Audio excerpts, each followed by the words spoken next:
আসসালামু আলাইকুম। ফ্লেভারফুল কিচেনে সকলকে স্বাগতম। আজ আরও একটি নতুন রেসিপি নিয়ে চলে এসেছি। আমার আজকের রেসিপিতে থাকছে নোনা ইলিশ। তো রেসিপিটি শুরু করা যাক। কড়াইয়ে হাফ কাপ পরিমাণ তেল দিয়ে হাফ কাপ পরিমাণ পেঁয়াজ দিয়ে দিয়েছি। পেঁয়াজটাকে একটু হালকা লাল করে ভেজে নেব।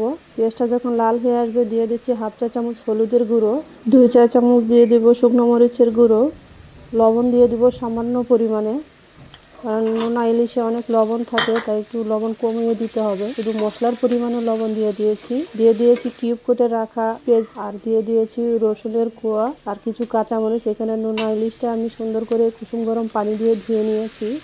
এখন এটাকে একসাথে আমি কিছুক্ষণ ভেজে নিব। দিয়ে সামান্য পানি দিয়ে আমি এটাকে কষিয়ে নিব।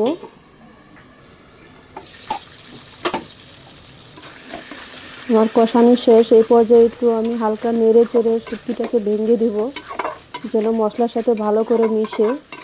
এ পর্যায়ে আমি আবারও কিছুটা পানি দিয়ে রান্না করে নিব।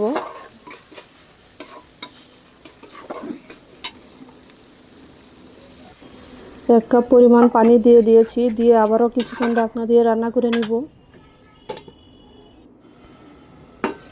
আমার রান্নাটা শেষ পর্যায়ে চলে এসেছে। আমি 1 চা চামচ জিরের গুঁড়ো আর কিছু ধনিয়া কুচি দিয়ে দিচ্ছি।